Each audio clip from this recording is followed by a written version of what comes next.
মদ খাওয়ার সময় আমি কোনো রিস্ক নিই না। অফিস থেকে সন্ধ্যাবেলা বাড়ি ফিরে দেখি গিন্নি রান্না করছে। রান্নাঘর থেকে বাসনের আওয়াজ আসছে। আমি চুপি চুপি ঘরে ঢুকে পড়লাম। কালো রঙের আলমারি থেকে বোতল বার করলাম। নেতাজি ফটো ফ্রেম থেকে আমাকে দেখছেন, কিন্তু এখন পর্যন্ত কেউ কিচ্ছুটি টের পায়নি, কারণ আমি কোনো রিস্ক নিই না। সিঙ্কের উপরের তাক থেকে গেলাস বার করলাম আর টক করে এক পেগ গিলে ফেললাম। গেলাস ধুয়ে ফের তা তাকের উপর রেখে দিলাম। হ্যাঁ, বোতলটাও আলমারিতে রেখে দিলাম। নেতাজি মুচকি হাসলেন। রান্নাঘরে উঁকি দিলাম। গিন্নি দেখি আলু কাটছে। কেউ কিছু টের পায়নি, কারণ আমি কোনো রিস্ক নিই না। গিন্নিকে জিজ্ঞেস করলাম, সমীরের মেয়ের বিয়ের কিছু হলো?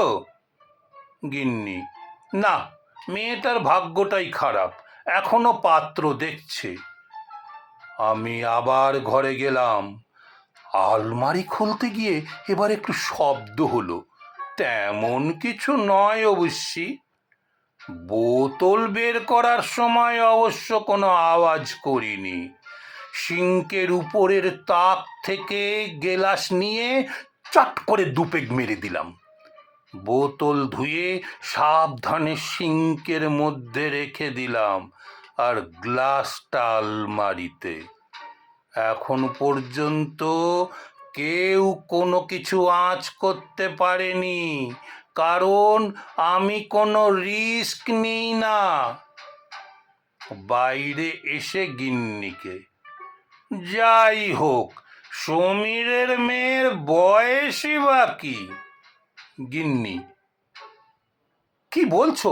30 বছর বয়স হলো, দেখতে আরো বুড়োটে লাগে। আমি, ভুলেই গেছিলাম সমীরের মেয়ের বয়স 30। তা ঠিক। সুযোগ বুঝে ফের আলমারি থেকে আলু বের করলাম। আলমারিটা আবার জায়গা বদলে ফেললো কি করে রে বাবা? তাক থেকে বোতল বার করে সিঙ্কের সঙ্গে মিশিয়ে চট করে আর এক পেগ পেটে চালান করলাম। নেতাজি দেখি জোরে জোরে হাসছেন। চাক আলুতে রেখে নেতাজির ছবি খুব ভালো করে ধুয়ে আলমারিতে রেখে দিলাম। গিন্নি কি করছে দেখি।